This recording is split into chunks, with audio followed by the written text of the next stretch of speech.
Bismillahirrahmanirrahim. Assalamualaikum warahmatullahi wabarakatuh. Selamat siang, Shalom, Om Swastiastu, Namo Buddhaya, dan salam kebajikan bagi kita semua. Yang terhormat, Ketua Pelaksana MMD Filkom 2026, Bapak Haris Farisi, Eskom MT. Yang kami hormati, Bapak Ibu Pemateri Pembekalan MMD, Bapak Bayu Rahayudi STMT, Bapak Adin Pangayom SPD, dan Bapak Insinyur Primantara Hari Trisnawan MSc. Yang kami hormati Bapak Ibu dosen serta tenaga kependidikan yang tergabung dalam kepanitiaan MMD 2026. Serta yang kami banggakan seluruh mahasiswa peserta pembekalan MMD Filkom 2026.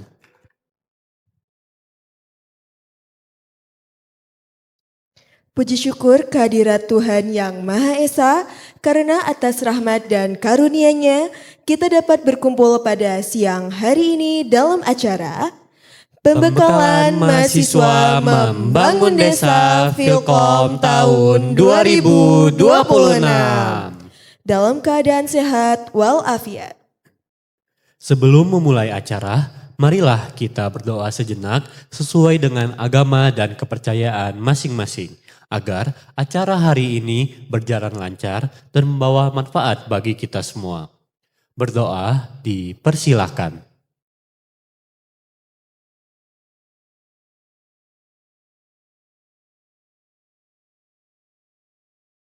Berdoa dapat dicukupkan.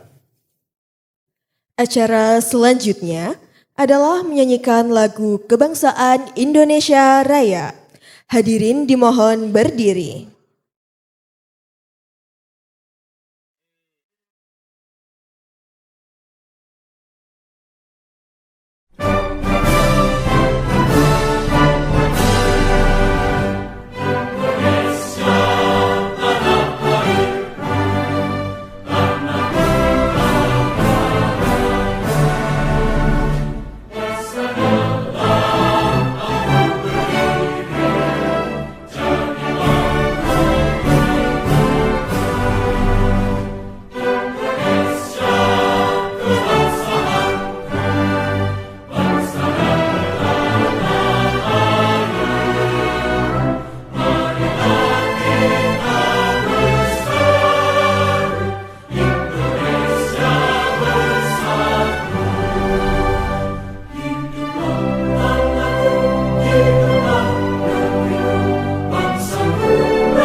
Hadirin yang kami hormati, perkenalkan saya Jovan Viendrali dan rekan saya Rizkia Dwi Aulia Fasya yang akan memandu jalannya acara pada siang hari ini. Pembekalan hari ini sangat penting untuk menyiapkan rekan-rekan mahasiswa sebelum terjun langsung ke masyarakat. Kita akan mendapatkan arahan dan materi langsung terkait penggunaan AI, pengelolaan sosmed, dan zona integritas untuk bekal selama pelaksanaan MMD nantinya. Untuk kelancaran acara, kami mengimbau kepada seluruh peserta untuk mengaktifkan mode senyap pada gawai, serta mengikuti seluruh rangkaian acara dengan kondusif. Memasuki agenda selanjutnya, marilah kita bersama-sama menyimak materi pertama yang akan membahas mengenai pemanfaatan artificial intelligence atau AI bagi para guru dalam pelaksanaan kegiatan MMD. Materi ini akan disampaikan oleh Bapak Bayu Rahayudi, STMT. Kepada Bapak Bayu, waktu dan tempat kami persilakan.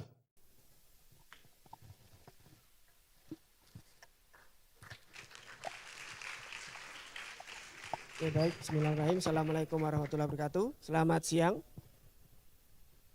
Ya, kebetulan saya diberikan amanah untuk menyampaikan materi tentang AI gitu ya. Dan insya Allah sebenarnya kalian sudah paham ini ya, sudah terbiasa ya. Ini formalitas saja itu ya. Cuman memang agenda saya seharusnya sampai jam 2 ya, jam 1 sampai jam 2 karena terlambat 40 menit terlambatnya ya. Jadi tapi jangan khawatir, waktunya tetap selesai jam 2 ya. Karena saya jam 2 ada acara gitu ya, sehingga saya persingkat aja gitu ya. Ya baik, nantinya di antara kalian akan ada yang memberikan materi kepada guru-guru gitu ya. Kalau saran saya, ini saran ya, kan kalian bebas tentukan program sendiri. Saran saya adalah gunakan notebook LM. Ya, kenapa nggak pakai ChatGPT, kenapa nggak pakai Gemini, nggak pakai yang lain-lain gitu ya, Claude dan sebagainya ya. Karena yang namanya notebook LM ini memang didesain untuk edukator gitu ya. Jadi all in one sudah jadi lengkap ya. Bisa ditunjukkan anunya Mas, contoh kalau bagi yang belum tahu notebook LM tampilannya itu ya. Ada kelebihan lain yaitu karena yang namanya guru-guru itu biasanya punya email dengan extension school.id ya, sama seperti kalian kan student.up.id. Itu sebenarnya terikat dengan kontrak ya, bahwa sekolah-sekolah termasuk perguruan tinggi di Indonesia itu biasanya kerjasama dengan Google. Sehingga email mereka, akun mereka itu masuk Google for Education. Kalau kalian pakai ChatGPT itu, kalau kalian punya akun ya pakai ChatGPT.com itu, maka versi free-nya itu kan terbatas ya. Nah, kalau misalkan kalian menggunakan akun student UB atau guru-guru itu pakai akunnya school.id, maka dia akan masuk ke akun Google Plus yang sedikit di atas versi free-nya. Beda dengan kalau nanti kalian bandingkan itu ya. Kalian punya akun Google di HP yang bukan UBSID, masuk ke dalam Google Notebook LLM, atau kalian bandingkan dengan fitur nanti ketika kalian pakai akunnya student UBSID ya. Jadi kalau kita lihat di sini ya, di Notebook LLM ini itu sudah ada lengkap ya, mulai dari membuat presentasi, membuat mind map, membuat flashcard itu kayak short quiz ya, tanya jawab, sampai membuat soal ya, ya, sudah ada di situ. Bahkan membuat grafik. Jadi ya setidak-tidaknya kalau guru itu materinya kan banyak ya, dia harus bikin buku modul, bikin soal, bikin slide ya, bikin video pembelajaran. Kalau sekarang dengan notebook LM sudah lengkap ya, semuanya sudah ada. Nah, di sini saya hanya berikan gambaran sekilas saja terkait dengan apa yang bisa dilakukan oleh notebook LM gitu ya. Iya Mas, makasih kembali. Oke, jadi termasuk untuk materi ini ya, nanti bisa diakses di Google Drive, sudah saya share. Semua materi, contoh-contohnya itu semua saya buat menggunakan notebook LM semua ya, termasuk slide ini gitu ya. Jadi kenapa kok pakai notebook LM? Karena basisnya adalah RAG ya, jadi zero hallucination. Ya, kalau misalkan kalian bisa aja pakai ChatGPT gitu ya, buatkan soal pemrograman dasar yang berbasis OOP gitu ya. Nah, kan OOP itu luas sekali gitu ya, nanti soalnya bisa ngalor ngidul ya. Bahkan bisa jadi soal yang nggak diajarkan muncul semua di situ. Tapi dengan menggunakan notebook LM itu nanti ada batasannya, sehingga materi-materi hal-hal yang dibangkitkan oleh AI menggunakan notebook LM itu sesuai dengan materi atau sumber source yang diupload. Jadi nggak bisa ya kalian ketik langsung di kosongan gitu, tolong buatkan soal ini, nggak bisa. Harus upload dulu sumbernya. Ya, kalau sumbernya nggak punya gimana? Ya googling. Jadi kelebihannya notebook LM ini, ya kita bisa googling dulu sumber-sumbernya, baik itu berupa PDF, berupa link dan sebagainya. Ya, kita cek dulu sumbernya ini bagus nggak, valid nggak. Kalau ini mau saya pakai, gitu ya. Misalnya kalian pakai 10 link atau 20 link, ada PDF-nya, ada websitenya, yang bagus-bagus diambil yang bagus-bagus saja, yang sumbernya lengkap. Kemudian diupload, dimasukkan ke dalam source-nya. Kemudian baru kita melakukan interaksi dengan AI. Ya, tolong buatkan materi, tolong buatkan slide, tolong buatkan soal dan sebagainya. Maka materi-materi yang digenerate oleh AI itu hanya terbatas pada source yang dibelikan. Jadi nggak ngalor ngidul, nggak sampai keluar dari materi gitu ya. Jadi kalau misalnya kalian UTS atau AS ya pernah dapat soal gitu ya, ternyata soalnya nggak pernah diajarkan oleh dosennya, itu berarti dia pakai ChatGPT gitu ya. Tapi kalau misalkan dosen ngasih soal pakai AI, kelihatan dari soalnya pakai AI itu, tapi masih tercakup dalam materinya, berarti ya bikinnya pakai notebook LM gitu ya. Jadi bedakannya di situ. Ya, sekarang kan ya bisa kita lepaskan ya dari AI. Cuman kan di dalam dunia pendidikan itu satu hal yang pasti, rujukan atau sumbernya harus jelas. Makanya kalau kuliah itu harus ada sumbernya, harus ada rujukannya. Ya, makanya dengan notebook LM ini kalau untuk pendidikan cocok. Karena AI-nya itu berdasarkan sumber. Jadi sumbernya dulu diupload, dibatasi, nanti materinya ngambil dari sini. Materinya ngambil dari website ini, ngambil dari sini. Semua sudah jelas sumbernya. Sehingga istilahnya namanya zero hallucination. Ya, saya yakin kalian sudah tahu ya. Kalau misalnya kalian minta ChatGPT tolong buatkan latar belakang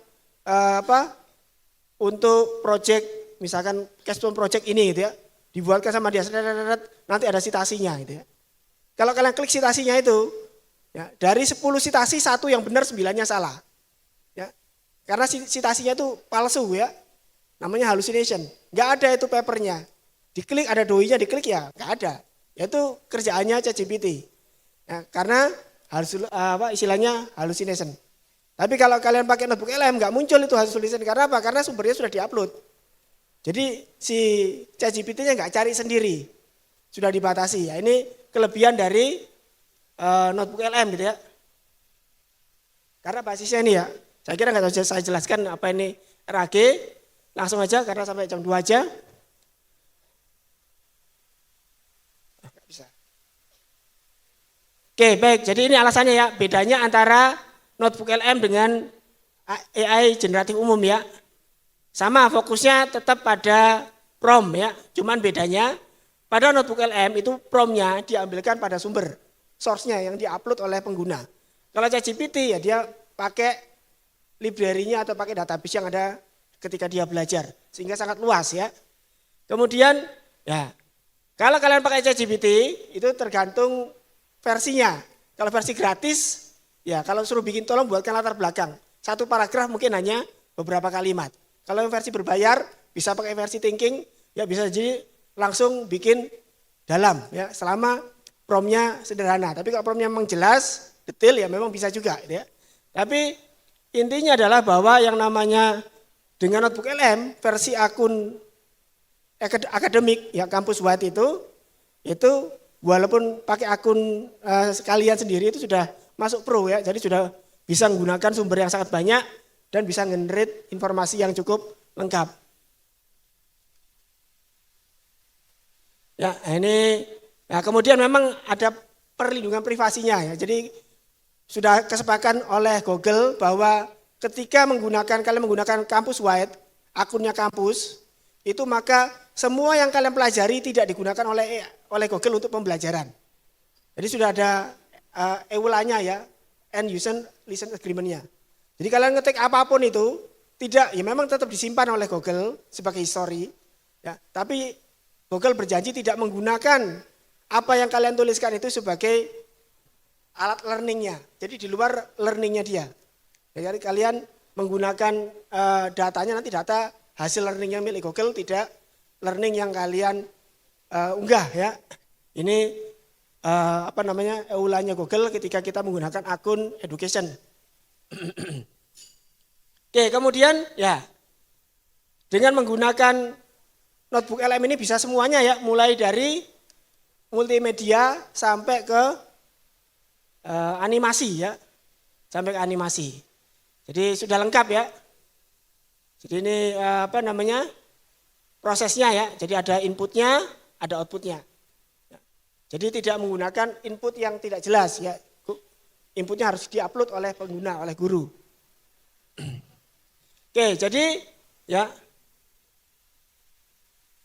kelebihan daripada notebook AI itu sumbernya harus diinputkan. Jadi kalau guru-guru kan sudah punya ya, sudah punya buku biasanya PDF, sudah punya materi-materi, kemudian ingin bikinkan slide-nya ya, maka tinggal upload sumber itu, kemudian minta tolong ChatGPT untuk notebook LM untuk membuat slide-nya.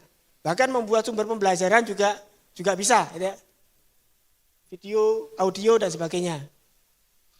Oke, jadi ya prosesnya memang dimulai dari belakang ya.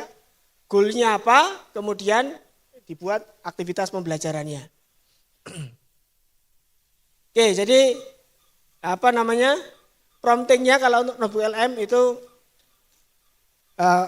akun edukasi itu sudah didesain secara tidak langsung ya, itu nanti untuk pembelajaran. Nah, kemudian oke, jadi sudah ini ya. Seandainya pun dibuatkan materinya sudah menggunakan taksonomi Bloom yang 3 ya, desain, evaluate, analisis ya, tergantung promnya ya. Kalau ini kan kebetulan promnya saya buat untuk mahasiswa. Jadi materi-materinya nanti targetnya adalah analyze, evaluate, design. Tapi kalau kalian ketika buat promnya, buatkan materi untuk siswa SD atau siswa SMP, maka nanti taksonomi Bloomnya ya menyesuaikan. Ya. Jadi notebook LM sudah didesain untuk hal seperti ini, gitu ya. Oke, kemudian juga bisa digunakan untuk menyusun rencana pembelajaran. Guru-guru itu pasti butuh itu ya. Enggak cuma guru ya, dosen itu setiap semester, awal semester itu disuruh bikin yang namanya RPS ya. RPS suruh update ya, ini pakai notebook LM bisa itu ya, misalkan masukkan materi baru, ada materi belum lengkap ya. Analisis RPS yang lama, tambahkan materi baru, maka dia susun lagi ya. Kira-kira nanti urutan materinya seperti apa. Ya. Jadi urutan materi itu kan akan berpengaruh ya kepada materi pembelajarannya. Ya, jadi bahkan bisa sampai detail ya. Misalkan dalam waktu 60 menit itu mulai dari 10 menit pemanasan dan sebagainya. Ya. Oke, nah di dalam notebook LM juga ada yang namanya Studio Tab ya. Bisa membuat materi-materi multimedia ya. Ada podcast dalam bentuk audio saja atau video. Kemudian slide deck ya seperti ini dibuat oleh ya, kemudian kuis ya, semuanya sudah ada. Jadi all in one ya, satu akun itu bisa langsung membuat semuanya. Oke, ini contohnya membuat audio, nanti kita kasih contoh aja langsung gitu ya. Sudah saya buatkan. Nah, kemudian ekstraksi otomatis, jadikan video, jadikan mind map juga bisa ya, termasuk bikinkan flyer. Nah, ada ya. Jadi dengan satu sumber itu nanti outputnya bisa macam-macam. Ya termasuk soal-soal ya. Nah, kemudian ya ini pembuatan soalnya ya. Cukup lengkap sebenarnya, tergantung promnya juga ya. Semakin bagus promnya semakin lengkap. Saya kira nanti bisa dibaca sendiri, saya berikan contoh aja. Masuk ke, silakan nanti semua materinya ada di sini ya. Ada di Drive, di Google Drive bisa kalian salin. Mas bisa diberikan contohnya, drive-nya di-share aja, dimunculkan. Jadi kalau bisa ada drive-nya tadi. Jadi sebenarnya prosesnya ini ya, proses membuat slide ini yang saya buat, itu dimulai dari membuat materinya dulu. Jadi saya minta yang drive-nya Mas, Google Drive-nya. Saya minta notebook LM untuk membuatkan outline-nya dulu. Outline modulnya apa, kemudian per outline itu ya misalkan di sini modul materi itu Mas. Nah ini semuanya digenerate oleh notebook LM ya, sekitar 3 jam. Ya, jadi ini ada daftar isinya ya, dibuatkan outline-nya dulu apa itu, ya kemudian nanti sini saya bikin minta buatkan 6 bab. Jadi memang spesifik, tolong buatkan materi pelatihan 6 bab untuk pelatihan penggunaan notebook LM ya. Saya langsung dia buat outline-nya. Oke, kita setuju. Setelah setuju, kemudian minta dibuat per detail. Buatkan bab 1 gitu ya. Yang isinya seperti materi di atas ya. Misalkan ke bawah Mas, ke bawah. Ya, yang tadi, ya ke bawah. Terus ya, bawah bab 1. Nah, ya, bab 1 ya seperti ini ya. Jadi bikin buku, bikin modul cepat ya. Tapi semuanya tetap tergantung dari prompt kalian ya, harus detail ya. Nah, tolong buatkan bab 1 yang terdiri dari sekian bab, masing-masing bab terdiri dari sekian paragraf, paling tidak sekitar 2000 kata dan sebagainya, maka dia akan buat. Ya, seperti ini. Dan dia kalau pendidikan itu nanti langsung sama tanya jawab ya. Karena kan desainnya memang untuk pembelajaran. Sehingga nanti di masing-masing bab itu ada yang namanya pertanyaan. Cocok untuk guru ya, sama dengan bikin modul praktikum kan seperti itu. Ya, materinya kemudian nanti ada tanya jawabnya. Nah, setelah selesai, ganti sekarang, misalkan setelah selesai buat materinya, saya minta tolong buatkan videonya. Oke, di play videonya Mas. Tolong buatkan video untuk bab 1 misalkan. Ya. Nah, langsung dibuatkan sama dia ya.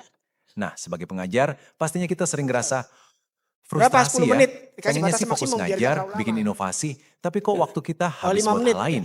Makanya, penjelasan kali ini benar-benar dirancang khusus buat ngebahas solusi praktis dari masalah sehari-hari kita. Yuk, langsung aja kita bahas materinya. Coba bayangkan angka ini, 80%. Lumayan bikin kaget kan? Sayangnya, ini Nah, realita ini pahit di contoh lapangan. video yang di-generate ya. Laporan menunjukkan kalau Cukup, saya kira nanti bisa 80% dicoba waktu sendiri. kita setiap Ini semesternya, satu bab. itu jujur aja, ludes kesedot 5 buat menit, urusan ya. teknis dan administrasi. Bukannya asyik merancang kurikulum. Jadi minta tolong buatkan bab 1 dalam bentuk video. Nah, guru-guru kan senang itu ya. Karena setiap tahun itu ada tugas seperti itu dan dilombakan juga ya. Gak tahu kalau sekarang dilombakan atau enggak karena sudah dibikin pakai AI itu ya. Gak usah capek-capek. Nah kemudian ya itu bikinkan mind map atau bikinkan ringkasan gitu ya dari buku ini ya. Jadi modul tadi itu diringkas gitu ya. Jadi satu mind map seperti ini ya. Isinya ya, mulai dari ini dibuat dari satu prompt tadi ya, dibuat macam-macam. Jadi mulai dari videonya, modulnya, slide-nya, sampai ke mind map-nya satu topik bisa untuk semua. Nah ini kelebihan daripada notebook LM. Walaupun sebenarnya bisa juga digunakan oleh ChatGPT yang versi berbayar ya. Cuman kan pertama harus berbayar.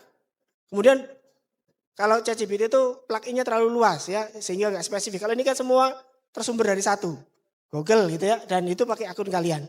Oke, saya kira mungkin itu yang bisa saya sampaikan. Perlu ada tanya jawab nggak nih Mbak? Oh ya udah nggak apa, silakan.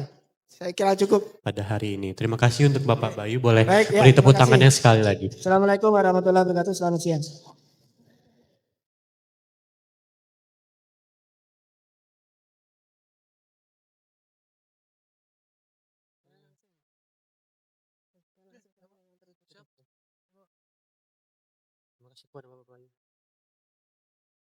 Terima kasih kepada Bapak Bayu Rahayudi, STMT, atas ilmu, wawasan, serta wejangan yang telah diberikan kepada kita semua.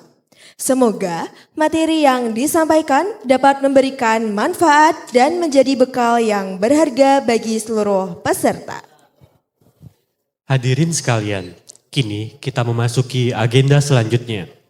Seiring dengan perkembangan teknologi yang semakin pesat, media sosial telah menjadi bagian penting dalam kehidupan sehari-hari, termasuk sebagai sarana informasi, komunikasi, dan edukasi. Oleh karena itu, materi kedua, mengenai kiat sukses pengelolaan sosial media desa yang akan disampaikan langsung oleh Bapak Adin Pangayom, SPD. Kepada Bapak Adin kami persilakan. Sudah ada nama saya di situ ya. Assalamualaikum warahmatullahi wabarakatuh. Shalom, Om Swastiastu, Namo Buddhaya, Salam Kebajikan, Rahayu. Okay. Bismillah, Alhamdulillah, wassalatu wassalamu ala Rasulillah, wa ala alihi wa sahbihi wa mawalah, la haula wa la quwata illa billah amma ba'du. Kepada yang kami hormati, jajaran dari pimpinan dan dosen Filkom Universitas Brawijaya Malang, yang kami banggakan dan cintai, mahasiswa yang saat ini akan melaksanakan MMD.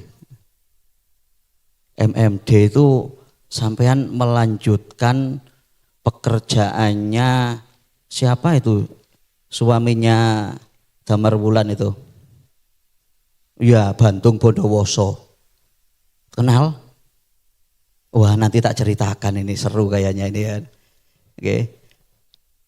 Puji syukur alhamdulillah bersama kita haturkan kehadirat Allah Subhanahu wa taala yang telah memberikan segala-galanya kepada kita sehingga kita masih tetap dapat hidup dan menjalani kehidupan dengan baik. Shalawat dan salam semoga tetap terlimpah ruahkan dan junjungan kita Nabiullah Muhammad sallallahu alaihi wasallam. Wah, Kak Patek solu ale yo are. Tak ulangi ya, satu kali lagi. Pak kok koyok pengajian, yo bah kaitan tok ya. Tak ulangi lagi ya kan. Shalawat dan salam semoga tetap terlimpah ruahkan kepada junjungan kita Nabiullah Muhammad sallallahu alaihi wasallam yang telah memberikan tauladan untuk kita menjadi manusia yang sebenar-benarnya manusia melalui pendidikan. Alhamdulillah. Koyok pengajian Pak, ngaten nggih. Pangapunten ya, mohon maaf. Ini siapa ini orang aneh ini ya kan yang datang ke Universitas Brawijaya, tiba-tiba naik ke atas panggung. Jenenge aneh, wonge aneh, jabatannya yo aneh ya kan. Perkenalkan nggih, karena kata bapak saya itu ya Mbah ya kan. Mbah saya itu namanya Soekarno. Oh kan, ora percaya arek-arek ya. Namanya Soekarno ya. Katanya itu tak kenal maka tak sayang, nggih. Jadi ini saya tak memperkenalkan diri sebentar ya kan sebelum kita ngomong-ngomong masalah desa, karena jabatannya menakutkan ya kan, sekretaris desa. Makanya saya sama Pak Arwan diundang ke sini, gitu. Nama saya Adin Pangayom, biasa dipanggil Adin. Sehari-hari saya menjadi sekretaris desa Keranggan, Kecamatan Ngajum, Kabupaten Malang. Tahu? Gunung Kawi tahu? Gunung Kawi itu yang mau masuk itu loh, siapa itu filmnya Bayu Sekak itu loh, Sekawan lah itu kan dipelesetkan ya itu. Jadi di kaki Gunung Kawi, nanti kapan-kapan main ke sana, oke? Begitu, monggo. Jadi ini nanti saya sebenarnya nggak akan membahas tentang kiat sukses. Kalau dilihat dari sudut pandang pengelolaan media sosial itu saya itu kalah sukses dengan kalian. Karena apa? Media sosial yang saya kelola di desa itu postingannya lebih banyak daripada pengikutnya. Herah kono. Ngono kok diarani sukses karo Pak Arwan ya kan. Ya nanti tak ceritakan ya kan kenapa kok sampai seperti itu ya. Jadi ini mungkin sedikit memberikan gambaran kepada sampean yang akan melanjutkan pekerjaan dari Bantung Bondowoso ini ya kan. Kan Bantung Bondowoso itu ceritanya diminta oleh Damar Wulan untuk membangun 1000 dalam waktu ya, candi itu masuk dibangun di kota ya kan, nanti di desa okay? Jadi nanti kamu akan menorehkan ya kan 1000 candi itu di desa-desa di seluruh Kabupaten Blitar okay? Kok gak di Kabupaten Malang kayak gitu ya kan. Okay, di Kabupaten Malang kemarin kita sudah kedatangan teman-temanmu itu ada 6 kelompok KKN ya. Yang 2 dari hukum, yang 2 lagi dari VIA dan MIPA, yang 1 grup itu campuran, ada 6. Jadi tanpa berbasa-basi, niki mungkin ya apa carane lanjut mau dipites iki ya Pak. Lah ini ya kan. Jadi sebelum kamu ke desa, mungkin yang orang kota itu nggak tahu desa itu apa ya. Desa itu ini kesatuan masyarakat hukum yang memiliki batas wilayah dan berwenang untuk mengatur serta mengurus urusan pemerintah dan kepentingan masyarakat setempat. Dan yang paling penting dari desa itu yang bawah. Pengaturan ini didasarkan pada prakarsa masyarakat, hak asal usul dan atau nilai adat istiadat yang diakui dalam sistem pemerintahan di Indonesia. Itu secara garis besar, kalau orang desa itu bilangnya itu enggak sepanjang ini ya kan. Itu kalau diringkas, pernah dengar gak istilah siji desa mawa lho gak rohi Pak Arwan. Siji desa mawa coro. Ini yang dari Jawa berapa orang ini? Ini rata-rata dari Jakarta ini sepertinya. Kalau KKN UB itu Pak, kalau saya tanya itu, kamu orang mana gitu? Jawa bukan Pak, lah mana? Jakarta. Loh, Jakarta ini pulaunya koyo di Jawa sih. Ya. Tapi bukan suku Jawa maksudnya mungkin seperti itu ya. Oke, mohon maaf. Jadi si desa mau coro, makanya nanti kalau kamu masuk di desa manapun di seluruh Jawa Timur misalkan ya kan, di seluruh Jawa Timur, hal yang paling harus kalian lakukan itu adalah tanya dulu tentang adat istiadat dan apapun yang ada di sana. Jangan sampai nanti ada KKN seperti KKN Desa Waduh, aku malah merinding aku ya. KKN Desa Penari. Oh, desa kok isinya hantu semua ya. Enggak ya kan. Jadi mungkin desa itu antara desa satu dengan yang lain itu kebiasaan berbeda-beda. Makanya dari kesatuan itu mereka sepakat untuk membentuk pemerintahan yang paling bawah namanya desa. Oke. Setelah ini akan kami jabarkan lagi ya kan. Yang kedua. Ini waktunya 40 menit ya. Nah, ini saya agak ini ya mau pamer sedikit ya. Jadi yang disebut dengan pemerintah desa itu yang mana ya? Jadi rata-rata desa yang swadaya itu ya, yang sudah mandiri. Itu pemerintahannya itu tersusun dari ini ya. Ini adalah nanti yang bisa kamu tanya di tempat tujuan yang akan kamu datangi KKN. Berarti ketika kamu KKN pertama kali harus menuju kemana? Balai desa atau istilah bakunya itu sekarang jadi kantor kepala desa. Oke.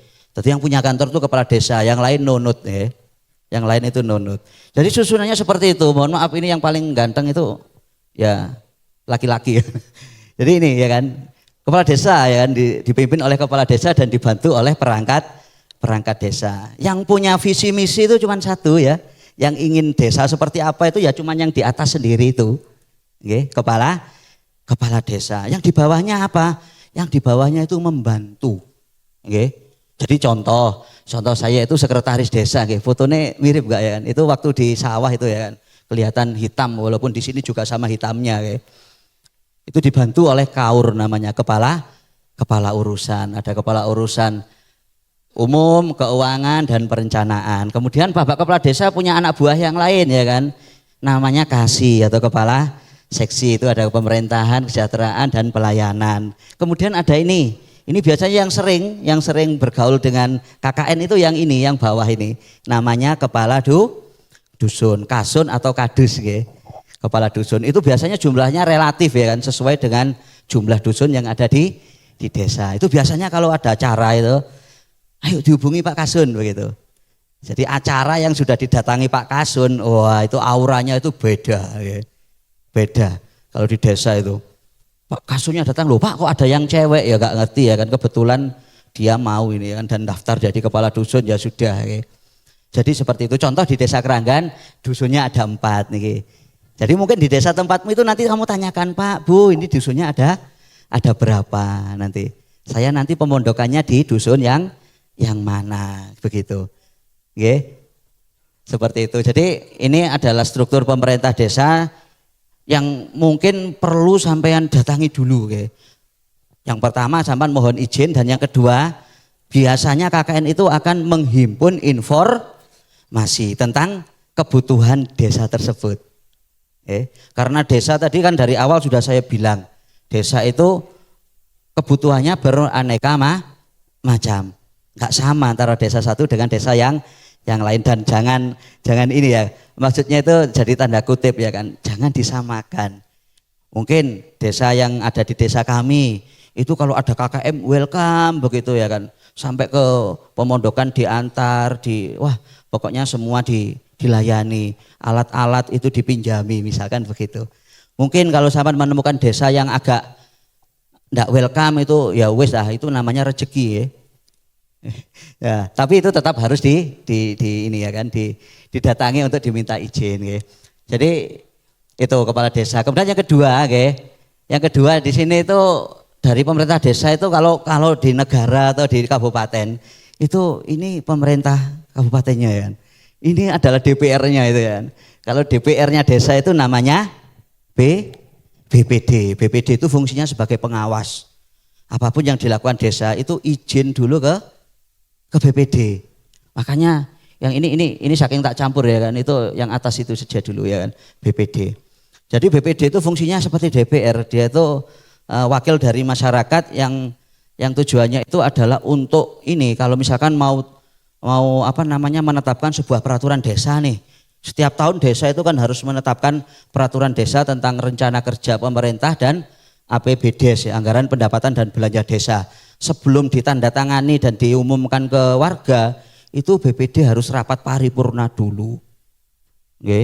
Harus rapat paripurna dulu, BPD setuju, tanda tangan, baru ditetapkan ini. Jadi sedikit kita cerita tentang desa. Kalau masalah media sosial, saya yakin sampean jauh lebih paham dari saya, karena pengikutnya sampean kelihatannya kan sudah banyak-banyak itu ya kan. Postingannya cuma satu gitu ya, pengikutnya sudah ribuan Pak. Nanti coba ceken di medsos kita itu Pemdes Keranggan ya.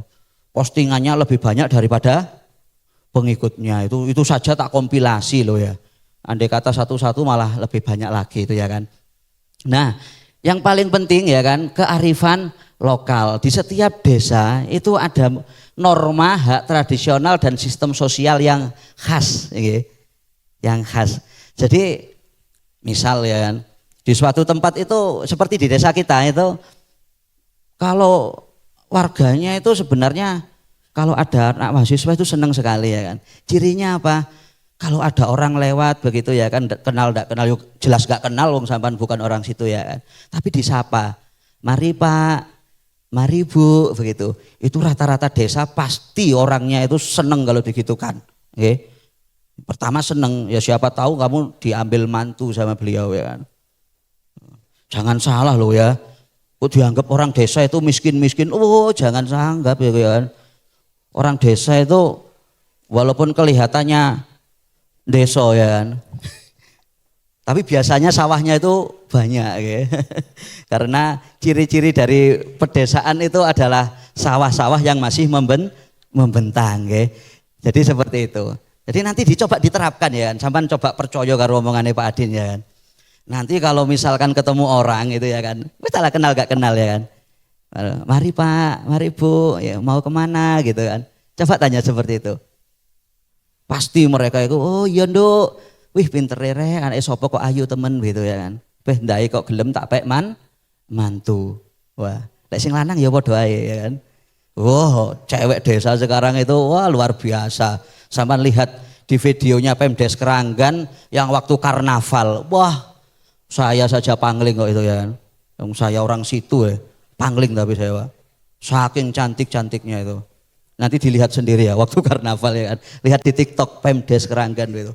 Tak pin di atas sendiri itu ada gambarnya cewek-cewek itu ya kan. Yang joget-joget itu. Ya umumnya Kabupaten Malang ya. Ini desa. Jadi nanti jangan lupa ya ketika datang ke tempat KKN atau MMD, datangi dulu kantor desa. Terus lali ke situ Pak ya. Nah, ternyata perangkat desa itu iya kono banter temen. Nanti mau balik Pak. Yes. Nah, gitu kan. Nah, setiap ini ya kan, mohon maaf ini ada yang fotonya agak aneh itu ya kan. Itu kamu mungkin ngelirik yang itu, yang cowok-cowok itu ya. Jangan, itu sudah tua ya. Jadi setiap ini perangkat desa itu ada tugasnya masing-masing ya. Dan mungkin yang bisa sampean bantu lakukan di desa-desa tempat tujuan sampean nanti, kecuali desa Kranggan loh ya. Desa Kranggan saya desain seperti ini. Nanti mungkin bisa ditawarkan ya ke desa tempat tujuan sampean itu. Jarang sekali kantor desa yang punya beginian ini. Kalau di desa kami ini tak cetak, ukurannya A3 itu ya, 33 kali 47 cm, tak bingkai pakai akrilik ya. Keren gitu ditempel di balai desa ya. Itu semua ini ya kan terkait tugas, nomor telepon itu ada semua ya. Itu nomor telepon asli ya ini. Jadi semuanya warga itu enggak perlu tanya. Loh, ini saya mau begini Pak, mau izin. Terus saya mau nemui siapa? Kalau izin itu menemui kasih pemerintahan loh, keamanan dan ketertiban. Andai kata semua desa punya seperti ini, bayangkan ya. Keren, zaman datang ke desa itu enggak usah tanya ya. Wis baca dari situ saja sudah tahu, dan jangan salah ini sudah tak masukkan di website. Wah, ini. Oke.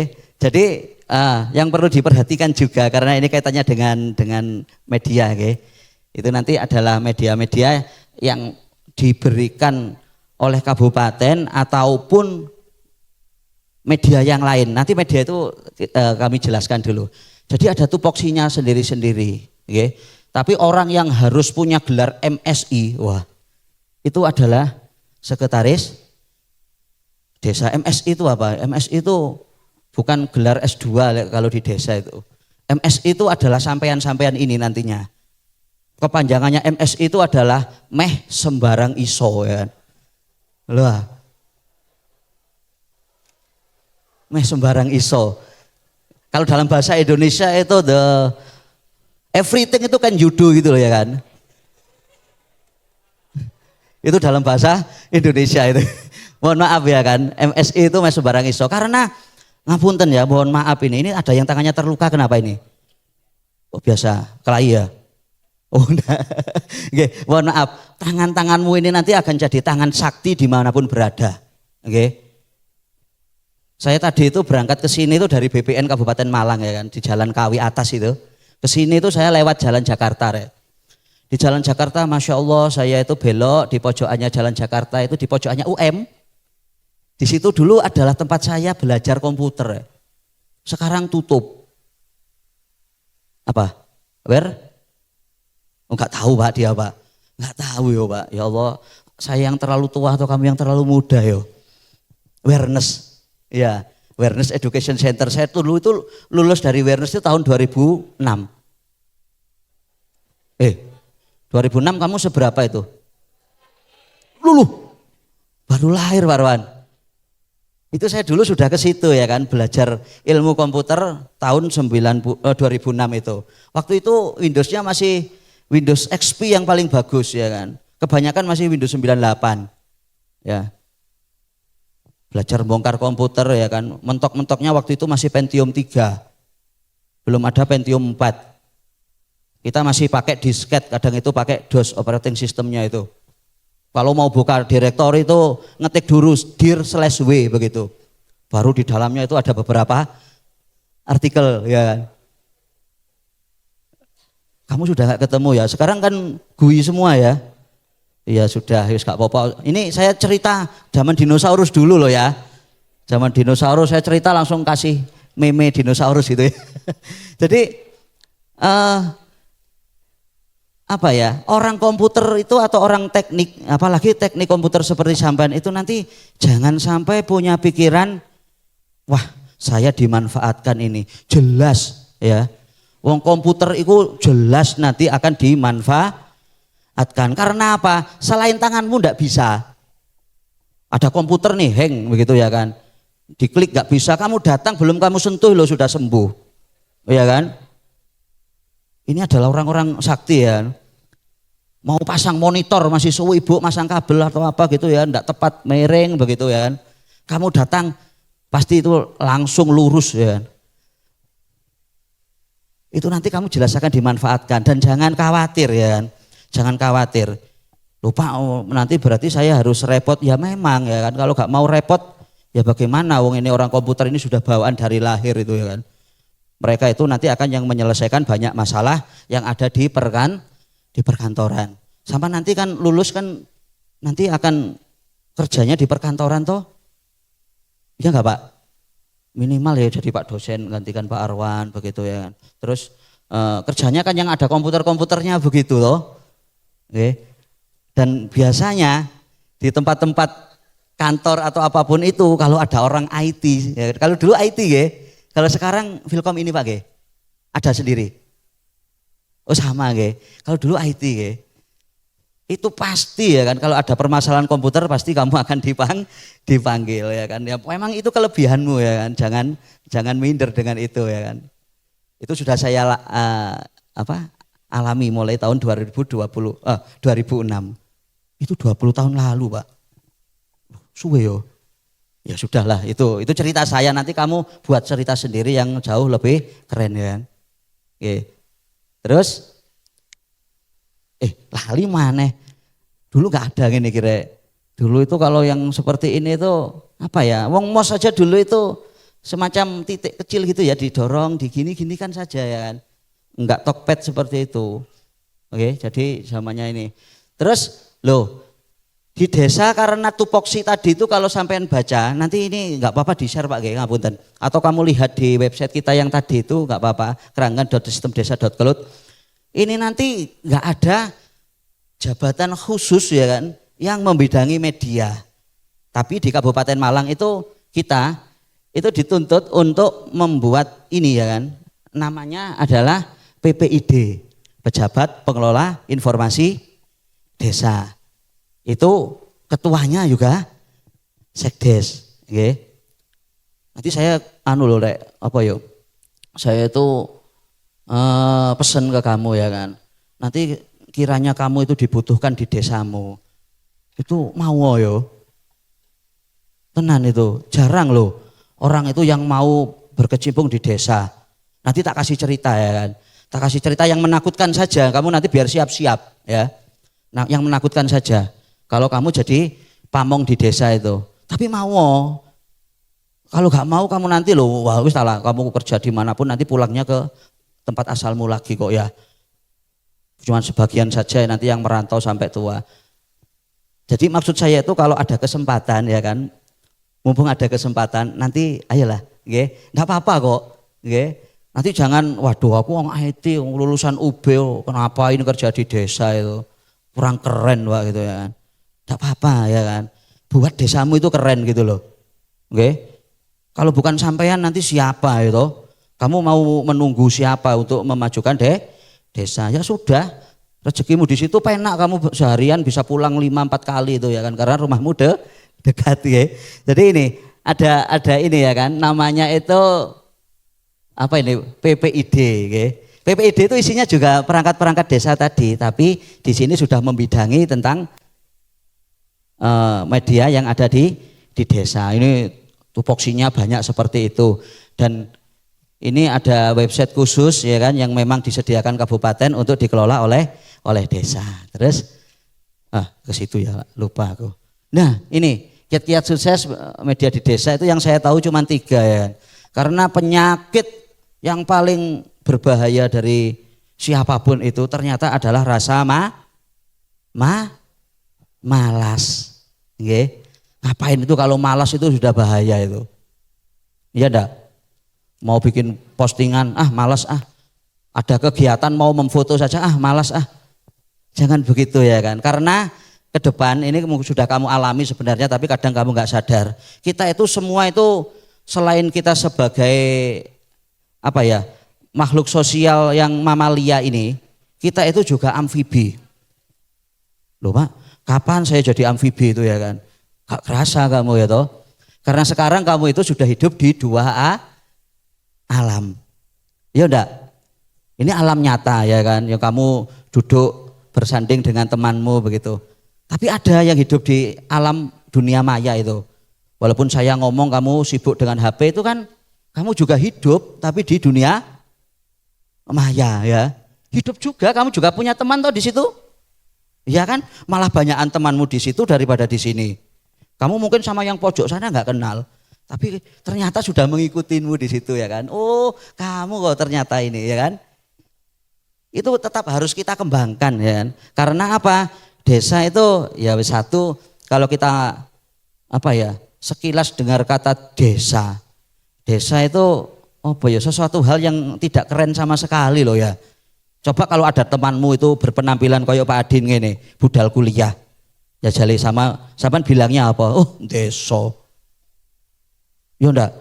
Ah, macake koyo ngono, oh desa yo. Memang saya buat begitu ben kita itu menggambarkan dari orang desa ya kan. Jadi yang pertama itu ya kan ajek ya. Ajek itu apa Pak? Ajek itu ini ya kan. Selalu begitu loh ya kan. Jadi ajek itu enggak pernah terputus ya. Enggak pernah terputus. Jadi kalau enggak ada konten atau postingan ya kita cari-cari ya. Kadang-kadang itu jalan-jalan ke mana sore-sore begitu kita video sunset atau apa begitu. Ya di posting saja lah daripada tidak ada postingan. Terus yang kedua informatif. Nah ini jarang desa yang berani Rek. Desa itu mohon maaf ya kan. Kadang-kadang ini rahasia ya, tapi tak karena sampean tak anggap itu teman ya kan. Ini rahasia itu tak bilang ke kamu ya kan.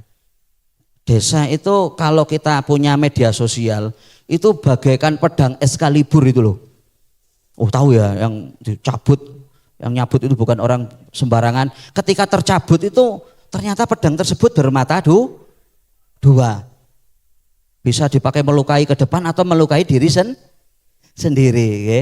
Kalau desa itu tidak siap maka mungkin ya kan media sosial itu akan malah balik menyerang atau jadi bumerang kepada desa tersebut. Ini saya cerita sedikit ya. Sejak saya jadi sekdes ya tahun 2020 itu kepala desanya baru. Dan waktu itu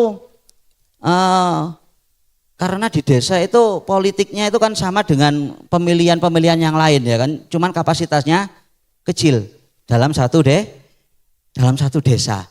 Tapi jangan salah, sampean mungkin setelah milih bupati jadi mau nagih janji beliau ada di rumah dinas, okay? Untuk menemui kadang masih ada protokol ya toh. Tapi jangan salah kalau di desa sampai kepala desa itu punya visi misi ya, jadi langsung dilabrak ke rumahnya, ya kan? Ndi Pak janjine sampean, karena dekat ya kan, dekat dan tidak ada sekat, kita setiap hari ketemu. Ayo bayangkan seperti itu. Ini adalah sisi apa ya? Jadi kalau kita misalkan hitung-hitung secara logika, jadi contoh seperti di desa kita itu Pak. Desa kita dulu tahun 2019 pemilihan kepala desa itu calonnya 4. Ya, yang jadi Bapak Muhammad Yasin itu dapat suara itu 1.300 sekian. Yang tidak jadi itu yang nomor 2 itu 1.100 sekian. Dekat sekali ya kan. Coba yang jadi cuma 1, yang tidak jadi berapa? 3. Dari jumlah hak pilih 4.600, cuma 1.300 yang memilih beliau. Yang 3.300 milih apa enggak? Ya enggak, walaupun itu dalam satu desa yang sama. Dampaknya itu panjang, berkepanjangan. Nah ini yang kami rasakan. Bahkan waktu itu kita mau buka medsos saja itu takut. Nanti kalau andai kata kita posting sesuatu di Facebook begitu, kok lebih dikomentari wong ini, ya kan? Jadi kekhawatiran itu ada. Makanya nanti kalau sampean masuk ke suatu desa itu ya kan, kalau mereka memang tidak ada medsos, itu ditanya dulu nggih. Beliau ini berkenan atau tidak, itu desanya di publish. Kadang-kadang ada desa yang tidak berkenan karena apa? Karena itu tadi saya ceritakan nggih. Bagaikan pedang yang bermata 2. Satu sisi kita ingin terkenal ya kan, ingin ikut-ikut tren lah ya kan. Sisi yang lain itu mungkin akan kembali kepada kita resikonya begitu. Ada komentar-komentar jelek begitu, kadang kan kita baca itu Masya Allah wong-wong yo gitu ya kan. Sampai mau tidur itu loh saya sebagai pengelolanya itu kepikiran, kok sih mikir ngono yo begitu. Ya kan? Jadi ini sama tak ajak menyelam lebih jauh tentang apa ya? Resiko itu ya kan, resiko ya. Jadi informatif. Dan informatif yang ada di desa itu sebenarnya banyak sekali Rek. Andai kata kita itu nanti sudah melewati masa itu nanti akan mudah sekali. Jadi apa? Kita nanti contoh contoh sedikit. Di desa kami itu kemarin diperiksa inspektorat, Pak. Inspektorat itu tidak begitu melihat berkas. Karena apa? Postingannya di media sosial lengkap. Waktu bangun jalan begitu, mulai jalan itu masih rusak. Ketika jalan pertama kali dibangun sampai pengecoran, sampai selesai itu kita posting. Dan di sana dilihat oleh banyak orang. Dan pastinya hal seperti itu kan menjadi apa ya? Menjadi nilai plus tersendiri loh. Iki yo bukan desa yang main-main ini, pembangunan saja berani diposting, begitu kan? Andai kata itu nanti ada kejanggalan atau apa, mesti kan masyarakat itu kan tahu, pasti mereka akan komentar. Jangankan di like rek, tidak di komen buruk saja itu desa sudah alhamdulillah. Ini itu ya kan yang perlu kita sampaikan itu juga. Yang terakhir itu adalah telaten ya. Oh ya, satu lagi untuk yang informatif. Itu coba sampean lihat di setiap desa di depan itu pasti akan ada baliho APBDes. Coba ada enggak misalkan ya kan tempat lain selain desa yang berani memasang anggaran pendapatan dan belanjanya di depan kantor itu ada enggak? Ada enggak kira-kira ini? Saya enggak ngomong apa-apa yang lain ya kan, saya itu cuma ngomong desa dan sejauh saya kemana-mana ini yang saya temui itu cuma di desa. Jadi anggaran pendapatan dan belanjanya itu dipampang di depan balai desa dan itu memang kewajiban desa untuk menginformasikan ya apa-apa yang mau dikerjakan di tahun berjalan. Itu. Yang terakhir telaten ya kan, itu sama sudah ya kan. Terus ini biar cepat selesai nih, lama ini nanti ya kan. Pak Adin kadang ngomong lama ini sebenarnya saya enggak punya rek. Yang punya itu cuman smartphone ya kan. Mana tadi? Oh tak taruh situ ya kan. Y36 itu loh punya saya itu ya kan. Y36 itu smartphone Oppo ya, kamu mungkin nggak kenal ya kan. Itu yang saya pakai untuk bikin postingan di media sosial kita. Ya itu satu-satunya yang kita punya dan itu milik pribadi. Ya nggak masalah. Ustalah. Pokoknya di tangannya anak IT, anak Filkom ini ya kan. Ya di tangannya anak Filkom. Itu walaupun akar itu bisa jadi rotan. Sakti kamu itu nanti, saya yakin kamu nanti akan jadi orang sakti. Jenenge KKN wis luar biasa, mahasiswa membangun desa. Wah, ini memang harus ada. Bangunan ya kan, itu jangan bangunan fisik loh ya. Ngapunten Pak Arwan ya kan, saya dulu itu KKN Pak. KKN di desa saya sendiri. Itu saya itu disuruh bikin gapuro ya, bayangkan ya kan. KKN suruh bikin gapuro. Jadi pikir apakah saya itu KKN itu sudah kerja begitu ya toh? Wong KKN itu rata-rata juga masih minta uang saku ke orang tua ya kan. Karena kalau di desa kita itu Pak, karena mereka ini adalah orang-orang pinter ya kan. Maka yang dimanfaatkan ya kan, yang digali itu adalah kepinterannya ya kan. Kepinterannya. Jadi ya termasuk ini ya kan. Dan anak Filkom yang tahun kemarin di desa kita itu malah tak kasih user dan passwordnya media sosial media masa kita. Nanti bisa dilihat ya kan di Pemdes .keranggan.kim ya kan. Itu nanti sama lihat itu buatannya kakakmu ya kan tahun lalu. Luar biasa kakakmu ini ya kan, sampai sekarang masih terpampang di sana. Mereka waktu itu tak suruh buatkan peta interaktif untuk apa Pak? Tempat-tempat kesenian yang ada di desa kita. Karena desa kita itu cenderung arahnya ke kesenian. Di sana Berot ada 11. Berot itu kalau mau ngundang monggo nggak larang kok ya. Berot ada 11, kemudian Sakerah ada, Ngingitan ada 2, ada Sanggar Tari Topeng. Jadi desa itu seperti itu, oke. Wis iki sampean wis paham ya, saya tunjukkan yang kamu yang nggak ada, mungkin adanya cuma di desa itu loh. Kok kakak Pak Arwan? Oh ini ya kan. Kegiatan yang perlu ditampilkan di media sosial desa ya kan. Mohon maaf, ini tapi kalau kamu mau di desa tempatmu KKN kamu tanya dulu loh ya. Saya itu khawatir kalau ya apa ya kamu nanti malah seolah-olah menunjukkan sesuatu. Nggih. Kegiatan pembangunan nggih, mungkin yang ada di sana. Kegiatan partisipatif masyarakat.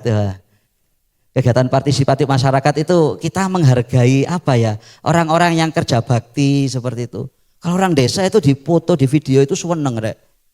Jadi nanti coba tanya, Pak, kapan ada kerja bakti nanti? Zaman buatkan postingan tuh pasti mereka akan datang semua. Apalagi disuruh ngumumkan ke Bapak Kepala Dusun atau Ketua RT RW itu nanti akan didatangi atau dibantu KKN. Saya yakin itu. Metu kabeh ya kan, wedang, rokok, jangan khawatir ya. Itu biasa di desa seperti itu.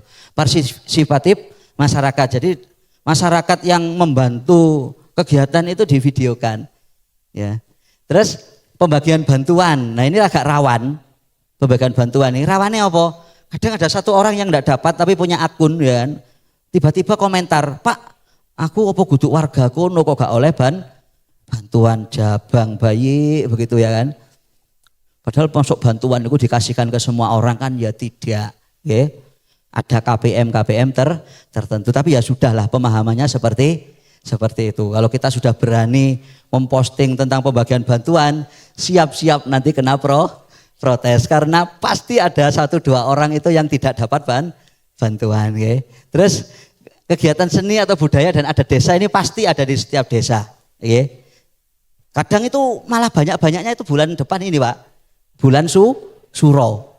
Wah, Suro sama nang Blitar ini mesti ono bersih desa. Nanti itu bantu diliput. Okay.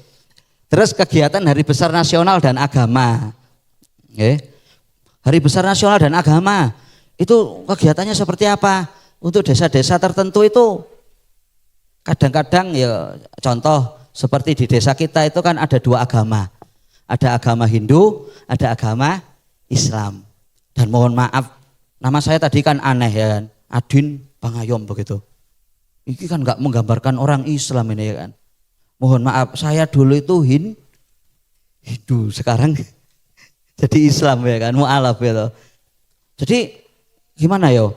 Kegiatan-kegiatan keagamaan itu bisa kita potret atau kita posting di media sosial. Contohnya kalau di desa kita, itu ketika sholat Idul Fitri, itu semua orang Islam, umat Islam, baik yang Islam betulan maupun Islam KTP, itu sholat semua.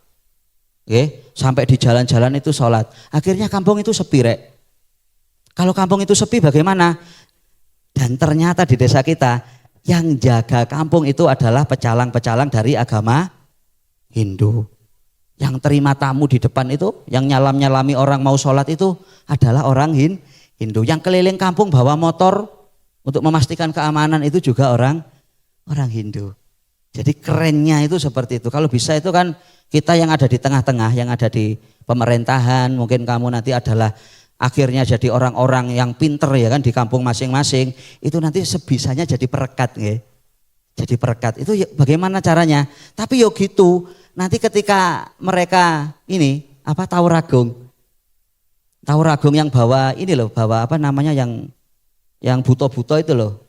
Nggih, apa itu istilahnya itu? Ogo-ogo, nggih. Bawa ogo-ogo, 90% juga orang Islam. Gentenan ya. Gentenan dan itu kita posting ada di media sosial kita dan itu ternyata mereka seneng ya. Dan menjadi malah jadi kebiasaan. Setelah dari kebiasaan kan nanti lama-lama jadi budaya ya kan. Bahwa saling membantu di tiap agama itu ternyata menimbulkan sebuah kerjasama yang sangat luar biasa ya itu ya. Terus sosialisasi dan edukasi mungkin kita posting dulu buatan anak UB juga kita punya di desa itu.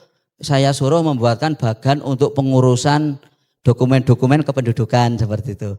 Misalkan mau bikin akte kelahiran gitu, yang perlu diurus apa saja yang disiapkan dokumennya. Dulu itu anak dari Via Pak yang membuatkan itu. Kita posting juga sampai saat ini kita pin di paling atas media sosial kita.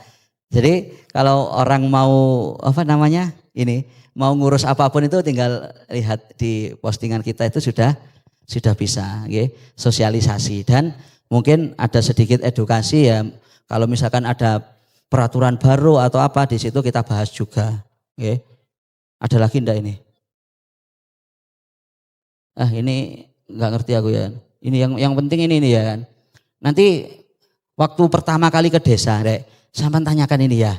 Cerita asal usul nama desa atau tempat keramat setempat yang dikemas dengan visual misterius atau sinematik itu kalau mau diposting ya kan. Saya tak cerita di desa saya itu ada namanya punden. Punden itu mungkin di setiap desa itu ada. Itu biasanya mendasari nama di suatu desa. Entah itu nama pundennya atau nama tokoh yang dulu babat alas di desa tersebut. Kebetulan desa Keranggan itu dulunya adalah keronggoan, Pak. Ronggo itu apa ya Ronggo itu? Ronggo itu kalau dulu setingkat kecamatan mungkin ya kan, Ronggo Warsito dan seterusnya itu. Jadi menjadi dasar nama desa. Keronggoan jadi Keranggan. Betul, seperti itu. Terus di desa kami juga ada situs peninggalan Singosari, itu ada prasasti. Di sebelahnya prasasti itu ada pohon jenar. Pohon jenar itu tahu nggih, pohonnya itu tidak begitu besar tapi kuatnya luar biasa. Pohon jenar ini istilah lainnya dalam bahasa Kawi itu adalah pohon kemuning. Makanya di desa kami juga ada dusun namanya kemuning. Seandainya nggak ada punden itu, mungkin dusun itu namanya Meduran. Karena hampir 80% itu orang dari Madura. Karena ada situs itu akhirnya jadi kemuning. Terus ada satu dusun lagi namanya Sukorjo, Pak. Sukorjo itu istilah sananya itu ndelik. Ndelik itu orang sembunyi itu loh ya. Jadi dulu memang digain ndelik ya, zaman Londo, zaman dulu. Di sana itu tempat pelarian dari para orang-orang yang mungkin dicari oleh Belanda. Jadi akhirnya dijenengno dusun ndelik. Sekarang diganti jadi Sukorjo dibalik ya. Asalin ndelik itu kan biar sepi, Pak ya. Tepatnya tersembunyi. Sekarang Sukorjo seneng rame. Ya kan? Biar auranya itu ganti, Pak ya kan. Biar agak berkembang itu ya kan. Terus dusun yang terakhir itu namanya Sumber Beji ya kan. Sumber Beji ini dusun ya kan yang tidak punya sumber ya kan. Sumbernya itu ngambil di desa sebelah ya kan. Dan di sana ada batu-batu yang dulu dipakai untuk asah begitu. Kalau sekarang kan apa, Pak? Ungkal nggih. Ungkal itu untuk mengasah apa ya? Ya pisau atau apa begitu. Akhirnya disebut dengan sumber beji. Sama nanti tanyakan ya kan. Kalau memang desa tersebut apa ya punya sejarah-sejarah seperti itu, mungkin bisa kamu ceritakan gitu. Itu wis dadi sak apa jenenge? Sak proker kaya iku ya kan. Kamu membuat cerita itu saja paling sudah jadi sak proker. Buat cerita, tampilkan di website. Wah, luar biasa. Nanti desa-desa di seluruh Kabupaten Blitar itu akan punya ceritanya sendiri dan logonya UB itu di atas. Wah, bayangkan ini ya kan, Warwan. Oke. Jadi mungkin itu bisa diambil ya kan. Jadi kalau nanti ada KKN lagi, itu mungkin perangkat desanya cuma bilang gini, lihatan di medsos kita atau di website kita. Ya kan. Pak tanya sejarah desa, lihatan di situ. Ada. Ngeten nggih? Ini mungkin sedikit apa ya, gambaran ya. Lanjut. Lali mana ya Rek? Potensi wisata niki mungkin kalau yang seperti ini kamu kan sudah apa ya, sudah sangat familiar sekali ya kan. Tanpa disuruh tanganmu kok gerak sendiri. Kalau ada tempat bagus itu kan ingin moto, ingin video gitu loh. Atau makanan-makanan enak. Sekarang itu makanan itu yang dinikmati bukan cuma rasanya, Rek. Ya enggak? Coba ini cewek-cewek ini. Kalau beli sesuatu itu ya kan, sebelum dimakan kan difoto dulu. Ya kan? Difoto dulu gitu, diposting gitu ya kan. Oke, itu memang sudah umumnya zaman sekarang ya. Lanjut ya. Nah, layanan publik dan info praktis ya penting untuk warga lokal ya kan. Mungkin ada jadwal-jadwal tertentu ya kan, jadwal posyandu, adanya pelayanan BPJS ya kan, festival atau ada desa atau budaya desa itu biasanya juga diposting di media desa. Transparansi dan progres pembangunan ya, pemamparan APBDes yang seperti saya bilang tadi. Selesai. Lah, ini penutupnya ya kan, karena di atas sudah ada terima kasih ya. Ini sudah hampir jam 3 Pak Arwan. Mohon maaf kalau sudah ngomong itu lali kula Pak. Ini katanya pamannya Spiderman kan ini ya kan. Ini karena saya ngomong dengan anak IT ya kan. Dengan anak IT yang nanti kamu pasti jadi orang-orang sakti dimanapun berada. Jangan salah ya kan. Dengan kekuatan yang besar itu akan datang tanggung jawab yang besar pula ya kan. Sampai lihat Spiderman itu loh ya. Spiderman itu kan dikasih kekuatan besar dari digigit apa? Laba-laba ya toh. Akhirnya dia jadi pahlawan super. Kamu nanti karena sekarang sudah diisi dengan DNA-nya IT ya kan. Dengan DNA-nya ilmu komputer itu ya. Kamu nanti akan jadi Spiderman yang ada di tempat kamu dimanapun kamu berada. Pasti kamu nanti pikirannya ketika berada di tempat apapun ya kan. Ini enaknya tak bikin begini Ketemu pekerjaan yang rumit tak permudah saya tak membuat aplikasi ya kan. Itu mungkin seperti itu ya kan. Karena di balik itu semua ada tanggung jawab yang besar. Kamu sudah memilih jalan jadi anak IT loh ya. Jadi itu harus kamu tetap lanjutkan dan jangan khawatir ilmumu nanti itu tidak bermanfaat. Pasti ilmu itu akan bermanfaat. Saya ya kan Adin ini dulu STM-nya itu otomotif. Kemudian D1-nya di awareness. S1-nya saya pendidikan matematika. Jadi umpama saya ke sini motor saya mogok saya bisa dandani ya kan. Karena saya dulu itu otomotif. Permasalahan komputer ya sedikit-sedikit I can lah ya kan. Little sih I can gitu. Terus kalau matematika saya sehari-hari itu selain jadi sekdes juga ngajar di MTS. Di sekolahan ya kan. Walaupun sekarang cuma ngajar kelas 3 saja. Itu. Jadi ini ya kan. Jangan pernah kamu merasa apa ya, Pak orang IT itu rata-rata ngeluh mereka itu ada yang ngeluh itu ke saya tuh Pak. Lek ono sing iso ngene iki malah tambah repot Pak gitu. Saya tuh nggak pernah ngasuh disuruh ini suruh itu. Ya memang harus begitu wong iso ya kan. Dan jangan pula sampean itu nanti merasa terbebani atau merasa rugi ya kan. Karena apa? Karena saya yakin ya kan. Ketika kita mengerjakan sesuatu di luar pekerjaan kita itu ya kan, itu nanti akan dinilai sebagai sedekah dan kalkulatornya Gusti Allah itu tidak akan keliru. Itu mungkin bisa menjadi dasar agar sampean nanti itu ketika sudah di dunia kerja disuruh-suruh misalkan anak IT itu saya yakin sudah, saya yakin. Monitor gak menyala itu manggil sampean itu ya kan. Mos gak jalan itu manggil sampean. Dan itu memang keahlian sampean gitu ya. Mungkin itu ya yang bisa saya sampaikan. Langsung ke tenawan Pak Irwan. Ada tanya jawabnya atau bagaimana? Oh ya Allah. Ojo angel-angel ya oleh takok ya. Nanti saya gak bisa jawab loh ya. Mungkin itu ya pangapunten. Saya tutup dulu atau? Oh nggih pun. Karena tadi awal saya buka dengan salam nggih. Sekarang juga akan saya tutup dengan salam. Kapan-kapan ya kita berkirim salam melalui media sosial dan media massa yang ada di desa. Mohon maaf mulai awal sampai akhir untuk kami yang menyampaikan ini semampu saya cuman segini untuk menceritakan tentang desa. Semoga yang baik yuk sampean ambil untuk dijadikan sebuah manfaat, yang kiranya buruk tolong segera dilupakan karena saya tidak ingin ada kenangan yang buruk. Jadikan yang baik sebagai kenangan, jadikan yang buruk sebagai pelajaran untuk agar tidak terulang. Mohon maaf, kami akhiri wallahul muwafiq ila haqq. Assalamualaikum warahmatullahi wabarakatuh.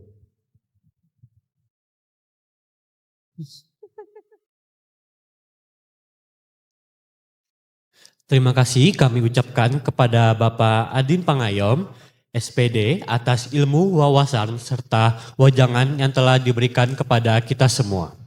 Semoga materi yang disampaikan dapat memberikan manfaat dan menjadi bekal yang berharga bagi seluruh peserta. Selanjutnya, kita akan memasuki sesi materi ketiga yang mengangkat tema zona integritas. Materi ini akan disampaikan oleh Bapak Insinyur Primantara Hari Trisnawan, MSc, dan Ibu Prima Zulfarina, SSMPD. Kepada Bapak Primantara dan Ibu Prima, Waktu dan tempat kami persilahkan. Oke, Assalamualaikum warahmatullahi wabarakatuh. Salam sejahtera untuk kita, salam Om Swastiastu, Namo Buddhaya, salam kebajikan. Hari ini saya akan menyampaikan berkaitan dengan zona integritas dan juga nanti dilanjutkan dengan Pak Primantara. Oke, dari sini dulu ada yang tahu ZI itu apa? Apa itu ZI? Iya, zona integritas. Taunya cuman ada di banner aja, Bu. Iya kan? Oke. Ada yang tahu mungkin zona integritas itu apa? Atau mungkin Anda waktu jalan-jalan di keliling UB, mungkin di FTP, mungkin di FK, tahu zona integritas? Oke. Kita akan analogi dulu ya dengan rumah kaca. Biar Anda memahami apa itu zona integritas. Jadi bagaimana kita memahami zona integritas ini? Saya analogikan dulu rumah kaca. Di sini ada yang nggak tahu rumah kaca itu apa? Oke, jadi kita analogikan dulu rumah kaca.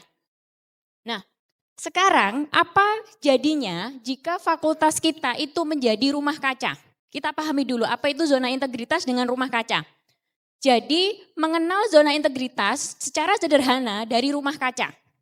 Kita umpamakan Filkom ini adalah rumah kaca besar, seperti itu analoginya. Jadi zona integritas itu bukan sekedar slogan teman-teman. Ya, jadi bukan sekedar slogan. Nah, zona integritas ini merupakan komitmen seluruh sivitas akademik. Jika kita lihat di sini gambarnya semua adalah saling berpegangan untuk mewujudkan bagaimana rumah kaca itu bisa transparan terlihat dari manapun. Seperti itu. Nah, jadi bayangkan jika rumah kaca ini terlihat jelas di dalamnya mahasiswa, dosen, tendik, petugas kebersihan, juru parkir dan semuanya. Warga yang ada di dalam rumah kaca itu. Kemudian, nah, mengapa kita membutuhkan rumah kaca? Jadi yang pertama mari kita lihat ya. Yang sebelah kanan saya ada fakultas konvensional dan sebelah kiri kasa ini merupakan rumah kaca atau zona integritas. Jadi yang pertama kita lihat dari proses pelayanan. Jika di fakultas konvensional mungkin lebih tertutup dan berbelit. Sedangkan di rumah kaca real time dan terbuka. Kemudian kita lihat di jalur birokrasi untuk fakultas konvensional rawan jalan belakang. Sedangkan untuk rumah kaca sesuai dengan denah digital dan jelas. Sedangkan pada peran mahasiswa hanya objek pasif dan di rumah kaca Anda sebagai pengawas aktif dan juga evaluator. Nah, itulah zona integritas secara garis besar seperti itu dulu sebelum nanti kita akan tahu bagaimana zona integritas itu. Selanjutnya, siapa sih yang ada di rumah kaca ini dan perannya apa? Jadi yang ada di rumah kaca ini yang pertama adalah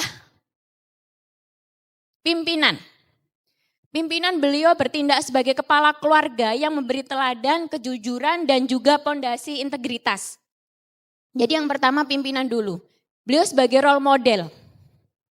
Ya kan, contohnya pimpinan. Ada dekan, ada wakil dekan, ada ketua departemen dan seterusnya. Seperti itu. Dia menjadi kepala keluarga. Jelas dalam suatu rumah pasti ada kepala keluarga kan?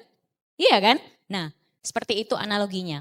Kemudian dosen dan tendik, penghuni yang bekerja melayani sesuai aturan tanpa penyimpangan. Kemudian ada mahasiswa yang berperan ganda. Ada ini tamu istimewa loh. Ya kan, Anda juga sebagai pengawas dan juga merasakan langsung bagaimana kualitas pelayanan. Nah, mengapa kita harus menutup rapat semua jalan belakang? Tadi sudah saya tampilkan bagaimana perbedaan konvensional dan rumah kaca. Nah, jika kita menutup rapat semua jalan belakang, jadi aturan dan prosedurnya ibarat denah rumah yang terstandarisasi, semua orang tahu jalur yang benar tanpa perlu mencari celah tersembunyi. Sedangkan di sistem digital berfungsi sebagai dinding kaca. Jadi dinding rumah kaca di sini, kacanya itu merupakan sistem digitalnya. Memastikan semua pelayanan bekerja dengan cepat dan juga real time, seperti itu. Nah, kemudian apa sih tujuan akhirnya tujuan akhirnya adalah predikat wilayah bebas korupsi. Ini yang akan kita capai dan mudah-mudahan Filkom bisa. Tadi analogi dari rumah kaca, penghuninya ada pemimpin, ada dosen dan tendik, ada mahasiswa, ada juga petugas kebersihan, petugas keamanan, bahkan juru parkir, semua menjadi satu integrasi bagaimana kita bisa menuju predikat BBK, wilayah bebas korupsi. Seperti itu. Nah, seperti kalau meraih WBK, sama-sama kita analogikan bagaimana rumah terbersih dan paling transparan. Apa tadi, kenapa paling transparan? Yaitu tadi, transparan, tidak ada jalan belakang. Seperti itu teman-teman.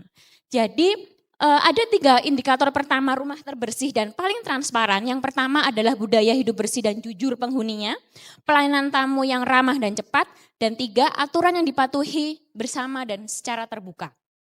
Jadi memang dari rumah bersih, rumah kaca tadi, kita bagaimana mencapai predikat rumah terbersih dan juga paling transparan. Ada 3 indikator tadi. Sehingga bisa kita simpulkan apa itu zona integritas. Jadi zona integritas itu anti korupsi, transparansi, dan public service, kemudian komitmen bersama semua elemen. Jadi kalau kita mendengar zona integritas itu apa sih? Ya komitmen. Kita komitmen bersama bahwa kita bisa loh jadi rumah kaca yang paling bersih dan paling transparan. Seperti itu. Kemudian ada bebas korupsi, bebas pungli, transparan, profesional, dan pelayanan prima. Prima bukan saya ya maksudnya. Jadi prima di sini adalah pelayanan yang bagaimana terbaik, seperti itu. Kemudian mengapa zona integritas ini penting?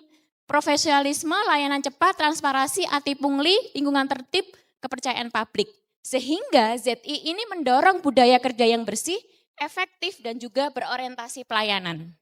Kemudian bagaimana implementasinya? Jadi karena tadi rumah kaca ini kita paling inginnya paling bersih dan paling transparan, sehingga integrasinya seperti itu tadi, ada pelayanan ramah, digitalisasi layanan. Mungkin contoh digitalisasi layanan adalah Halo Filkom ya, kalau di Filkom ya, seperti itu. Kemudian ada kebersihan lingkungan, keamanan terjaga, seperti itu. Oke, kita lihat perannya. Karena tadi zona integritas itu komitmen, semua paling berperan. Kenapa peran ini yang paling banyak? Yang paling besar di mahasiswa. Karena Anda tamu istimewa kami yang harus diberikan pelayanan prima. Sehingga tanggung jawab utamanya adalah seperti itu. Menjaga nama baik, menjaga ketertiban, tidak melakukan kecurangan, menjaga fasilitas. Sehingga prosedur administrasi yang harus dilakukan adalah sesuai prosedur. Seperti itu.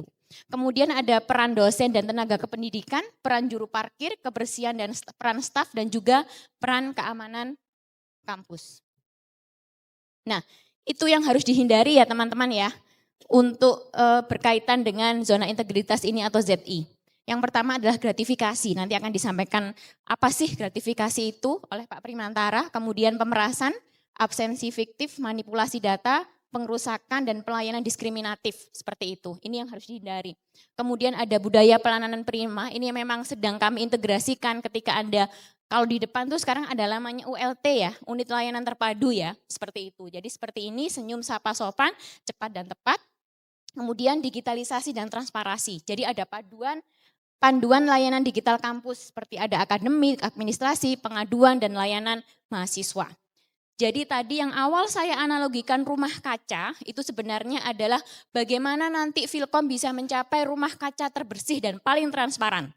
Kemudian setelah semua tadi saya jelaskan, saya simpulkan bahwasanya zona integritas itu adalah komitmen. Tidak hanya dari dosen dan tendik, tidak hanya dari pimpinan, tapi juga dari Anda sebagai tamu kami yang paling istimewa. Nah, seperti itu. Mari kita bersama-sama bisa menjaga dinding rumah kaca biar tetap bersih dan paling transparan. Dan akhir kata dari saya, mari kita komitmen bersama membuat rumah kaca paling terbersih dan paling transparan. Oke, saya akan menyampaikan Filkom bisa WBK. Anda bisa langsung bisa 3 kali ya.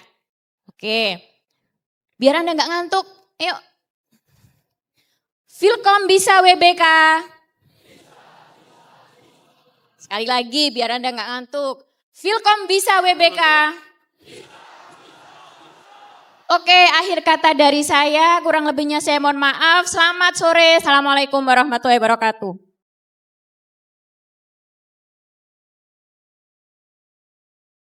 Oke, baik. Assalamualaikum warahmatullahi wabarakatuh. Selamat sore semuanya.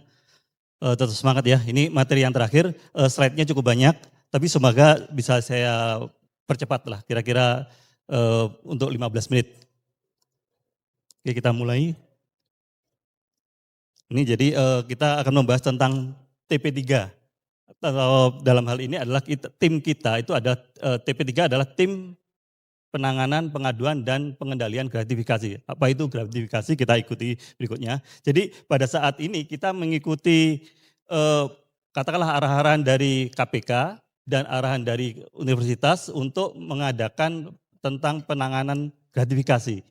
Jadi kita berdasarkan beberapa hal ini.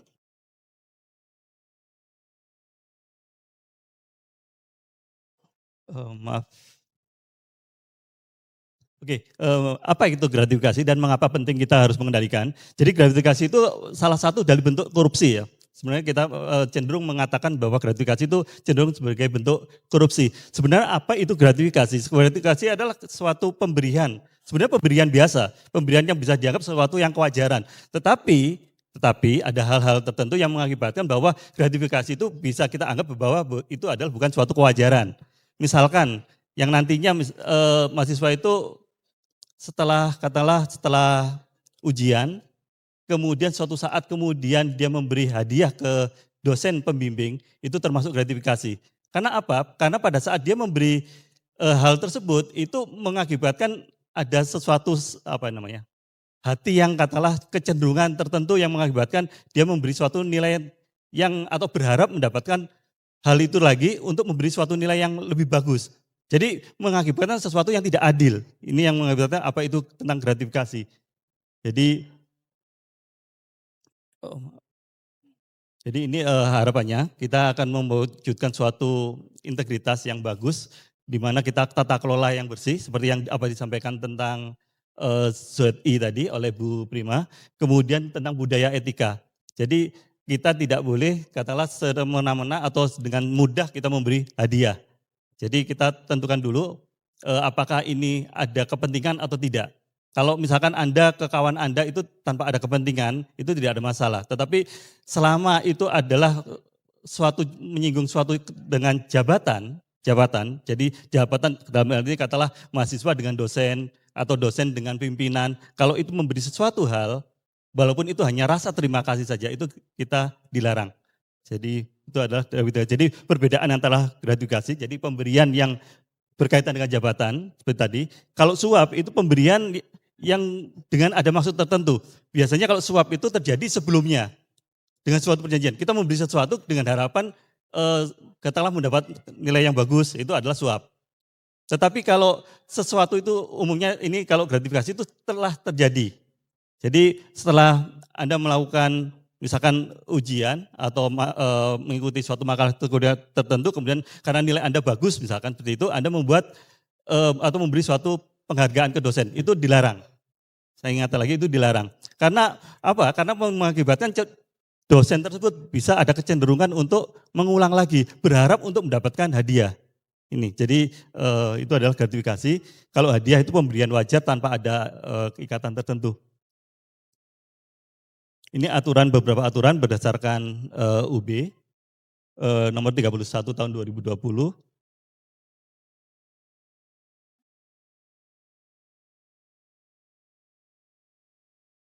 Oke, ini tentang pedoman KPK. Jadi kita berbasis pada apa yang disampaikan oleh BK bahwa kita tidak diperkenankan, dosen tidak diperkenankan untuk menerima hadiah-hadiah yang bersifat gratifikasi.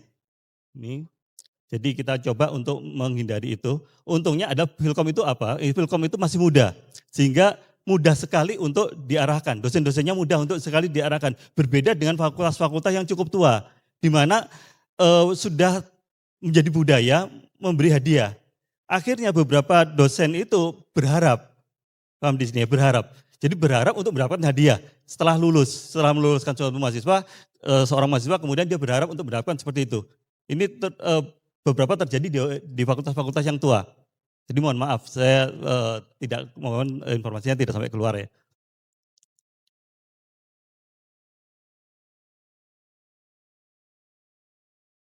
Eh, bisa next ya. Oke. Oke, baik. Oke, gratifikasi ini berupa ancaman, jadi ancaman terhadap integritas kita sebagai dosen, nanti sebagai mahasiswa juga, dan atau pejabat. Seperti yang disampaikan oleh Bu Prima tadi bahwa di rumah kaca itu ada 3, pimpinan, kemudian ada dosen, tendik, kemudian ada mahasiswa. Oke, next. Ini dampak dari negatif dari terjadinya gratifikasi, merusak integritas, jadi menjadikan seseorang itu tidak adil, kemudian bisa jadi menyambat pelayanan, terutama beberapa katakanlah kalau mahasiswa itu kalau memberi sesuatu, maka bisa jadi dosen itu berharap sesuatu itu lagi di mahasiswa yang lain. Jadi ini yang mengakibatkan pelayanan itu terganggu, atau bisa jadi kecenderungan yang tidak adil antara dosen satu dengan dosen yang lain. Oke. Oke, baik, next. Kemudian ini bentuk-bentuk gratifikasi, yaitu pemberian uang tunai, cek, kemudian diskon, dan seterusnya, itu adalah termasuk gratifikasi. Tetapi untuk pemberian uang, misalkan atau hadiah dari orang tua ke anak, atau dalam hubungan kerabat, itu tidak termasuk gratifikasi. Anda mendapatkan hadiah dari lomba-lomba, tidak termasuk gratifikasi. Jadi ini ada perkecualian-kecualian, mana itu gratifikasi atau bukan. Jadi kalau yang bersifat umum, Anda dapat dana, dapat hadiah, bersifat umum itu tidak gratifikasi. Tetapi kalau menyangkut setiap apa yang menyangkut jabatan itu dianggap sebagai gratifikasi. Oke, next. Ini gratifikasi yang diperbolehkan cara melaporkan. Jadi ada beberapa gratifikasi yang diperkecualikan tadi. Kemudian di sini ada juga kewajiban untuk melapor. Jadi untuk melapor ada tim dari Barwijaya dari universitas yaitu UPGPP, jadi unit untuk pengendalian gratifikasi. Kemudian di Vilkom sendiri ada TP3, tim penanganan pengaduan dan pengendalian gratifikasi. Ini di Vilkom. Nah, antara kedua-duanya itu akan ada kerjasama. Jadi kalau kita melaporkan sebagai dosen, kalau menerima gratifikasi dia harus melaporkan, Kalau tidak melaporkan, kalau ketahuan malah akan menjadi bumerang bagi dosen tersebut. Bisa dianggap sebagai gratifikasi yang mungkin bisa jadi sesuatu yang dilarang. Kemudian kalau kita melaporkan ada perlindungan terhadap pelapor. Jadi walaupun Anda sebagai mahasiswa juga bisa melaporkan kalau menemui hal-hal tersebut. Tetapi utamanya yang sebagai pelapor adalah dosen atau pejabat. Karena KPK dan undang-undang yang nomor 31 tahun 2020 dari UB tadi itu peraturannya rektor nomor 31 tahun 2020 itu adalah untuk melindungi ASN atau pegawai juga dari KPK. Jadi bukan untuk di sisi mahasiswanya ya. Kalau mahasiswa melakukan gratifikasi mungkin tidak ada masalah bagi mahasiswanya, tetapi bagi pejabat yang menerima itu harus melapor. Ada beberapa hal, misalkan gratifikasi itu tidak bisa ditolak. Misalkan begini, setelah lulus ujian, lulus skripsi, kemudian sudah yudisium, tiba-tiba dosen itu dikirimi barang dari orang tuanya. Kan kita tidak bisa menolak karena sudah datang. Beda kalau misalkan menemui secara langsung. Jadi pada saat mahasiswa mau menemui langsung, kita bisa menolak.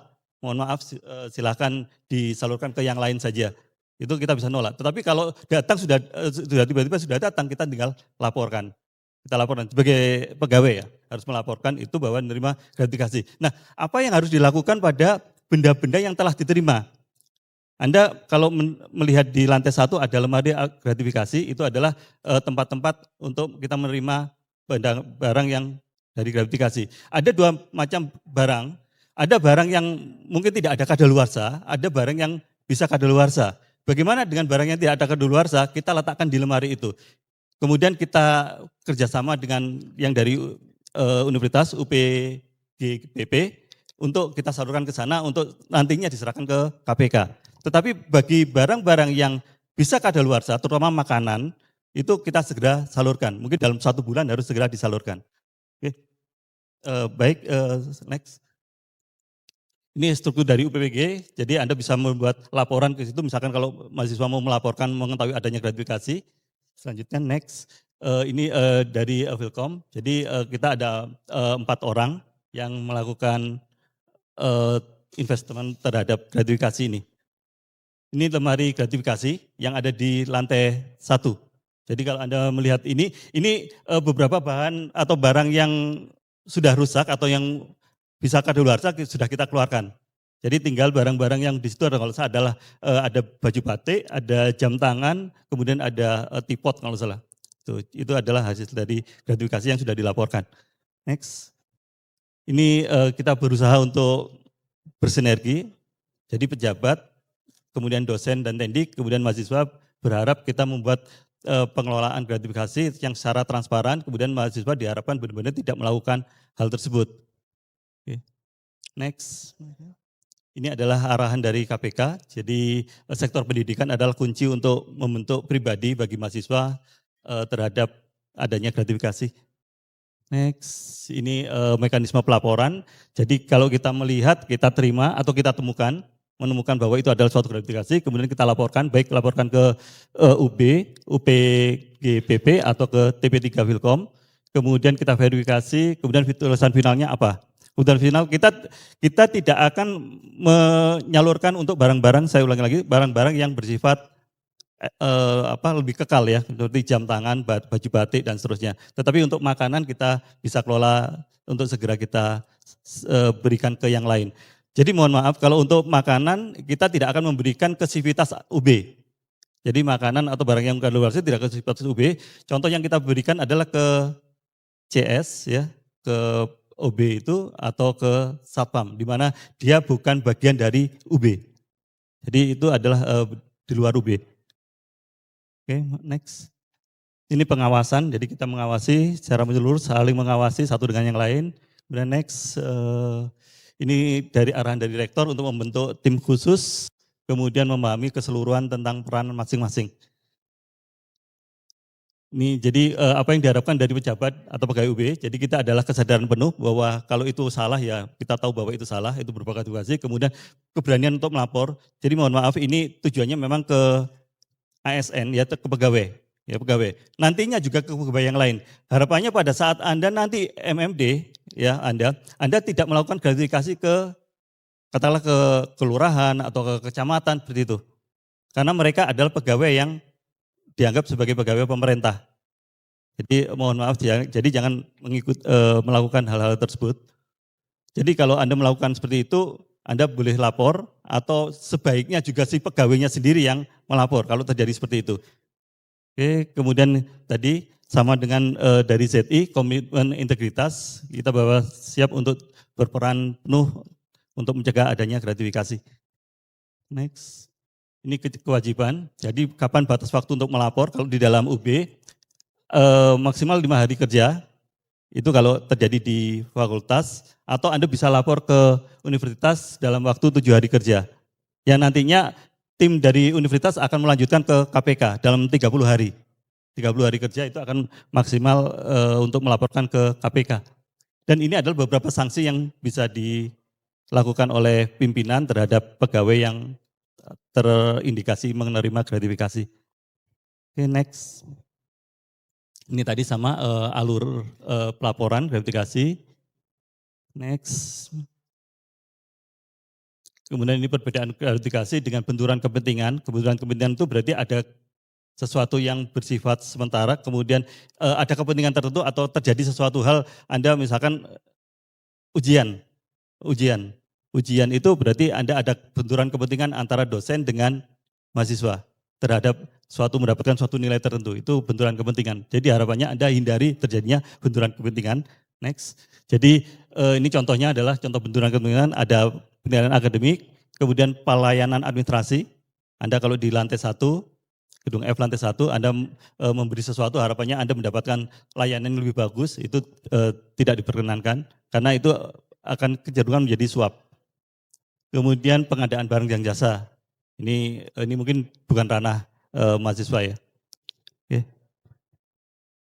Ini benturan untuk mencegah terjadi benturan kepentingan, transparansi. Kita memberi informasi apa adanya, terbuka. Kemudian kalau terjadi gratifikasi kita lakukan pengungkapan secara sukarela, pelaporan di situs tertentu tadi. di UPG atau lapor ke TP3 Filkom.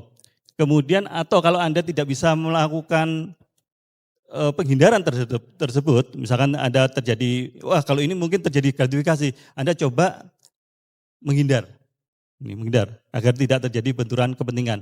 Jadi misalkan kalau terjadi seperti itu, ya kita sebaiknya menghindari agar tidak terjadi benturan kepentingan itu. Jadi daripada kita tidak bisa menentukan nerima atau tidak, kalau nerima itu salah, kalau tidak itu kok nggak enak sama yang pemberi gitu. Itu coba Anda menghindar. Ini baik. Oke, ini tadi pilihan di tangan Anda untuk menerima atau tidak tadi. Baik, next. Ini adalah peranan dosen. Udah di peran dosen adalah menjadi teladan, kemudian mendidik mahasiswa agar tidak melakukan hal-hal yang dianggap salah tadi. Kemudian kalau terjadi sesuatu hal segera laporkan. Hal seperti tadi. Nah, selanjutnya untuk peranan mahasiswa kita kalau misalkan ada kecenderungan mungkin ada dosen yang menyinggung-nyinggung, nyindir ya. Anda mungkin pernah ya lihat di YouTube misalkan suatu ceramah tertentu itu si penceramah itu nyindir panitianya agar dia didapat suatu dana tertentu. Biasanya di ceramah-ceramah keagamaan lah. Biasanya kan di situ ada yang nyindir, nah itu tidak diperkenankan. Nah itu termasuk menyindir-nyindir agar dapat suatu gratifikasi yang lebih gitu. Jadi itu harapannya kalau terjadi gratifikasi tolak, kemudian kalau Anda tidak bisa menolak bahwa itu tahu, Anda segera laporkan hal itu. Oke, kemudian harapannya Anda bisa menjaga integritas keseluruhan ya. Next, kemudian diharapkan ini terakhir, ini mahasiswa menjadi agen perubahan anti gratifikasi. Saya ulangi lagi bahwa Filkom itu untungnya adalah masih muda. Jadi untuk merubah atau melakukan hal-hal seperti ini lebih mudah dilakukan. Masih banyak dosen-dosen itu yang berintegritas untuk tidak menerima hal-hal tersebut. Gratifikasi seperti itu tidak bisa menerima. Masih banyak yang seperti itu. Jadi saya ulangi lagi beda dengan yang mungkin fakultas-fakultas yang sudah tua di mana itu dianggap suatu budaya. Oke, next. Ini sanksi bagi pelanggar yaitu teguran sampai pemberhentian sebagai pegawai UB. Saya ulangi lagi ini adalah bagi pegawai UB. Selanjutnya, ini hukuman tegas menanti untuk pelanggar, seperti tadi. Next.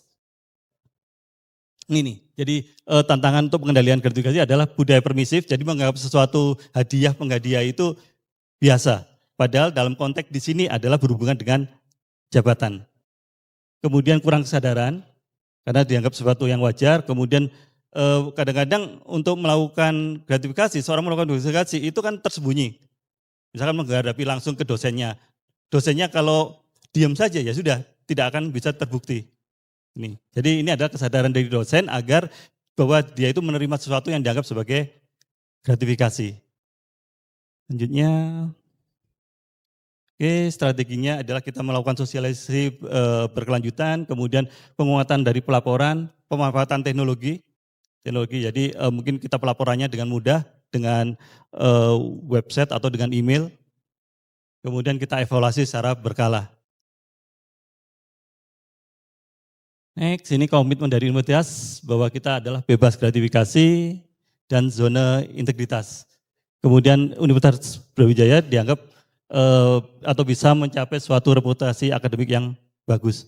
Termasuk juga integritas terhadap budaya di dalam universitas terhadap perilaku gratifikasi. Ini komitmen Filkom, juga disampaikan oleh Bu Prima tadi bahwa ada komitmen. Jadi implementasi secara konsisten aturan-aturan tentang gratifikasi ini kemudian kita budayakan anti gratifikasi. Udah. Ini komitmen bersama Filkom UB dan Filkom dan pimpinan UB. Next, Mas. Oke, ini slogan kita. Ini untuk mahasiswa. Jadi kalau Anda mengetahui adanya gratifikasi, coba laporkan. Kemudian Anda berusaha menolak. Misalkan kalau Anda ada yang menyindir-nyindir untuk mendapatkan sesuatu dari Anda coba tolak dengan cara halus. Kalau Anda tidak bisa menolak, Anda silakan laporkan. Kerahasiaan dari pelapor terjamin. Kemudian diharapkan mahasiswa juga menjadi agen. Agen itu artinya yang melakukan perubahan. Start dari mahasiswa mau untuk menghindari adanya gratifikasi. Oke. Dan terakhir ini bersama bebas dari gratifikasi. Oke, terima kasih. Saya sampaikan lagi terima kasih. Masih ada slide berikutnya, Anda bisa menghubungi ini. Jadi kalau dari UB Anda bisa menghubungi di UPG, UB AJID, atau dari Wilkom ada email. Situ. Kapanpun Anda bisa mengirim email atau melaporkan melalui email. Oke, terima kasih. Assalamualaikum warahmatullahi wabarakatuh. Semoga bermanfaat. Dan saya berharap di KKN nanti pada saat MMD Anda tidak melakukan hal-hal tersebut. Jadi untuk coba menjaga nama baik Brawijaya dan khususnya Wilkom. Terima kasih.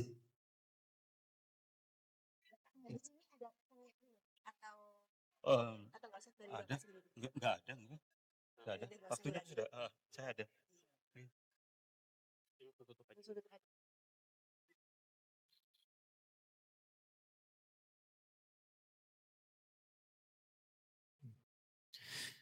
Terima kasih kami ucapkan kepada Bapak Insinyur Primantara Haris Trisnawan MSc dan Ibu Prima Julfarina SS MPD atas materi yang telah disampaikan.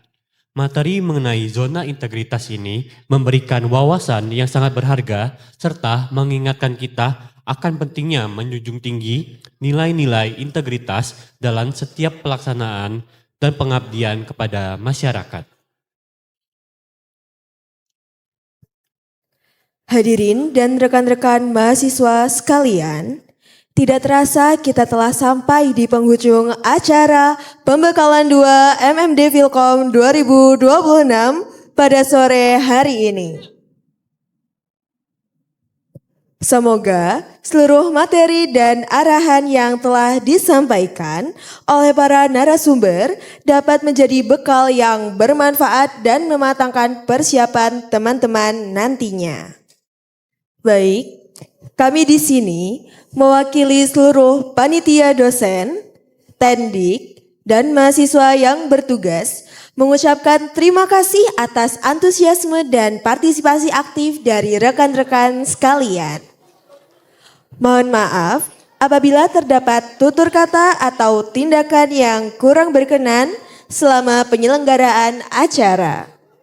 Selamat sore, jaga Dan kesehatan, dan sampai sampai jumpa di pembekalan ketiga minggu depan. Wassalamualaikum warahmatullahi wabarakatuh. Om Santi, Santi, Santi Om.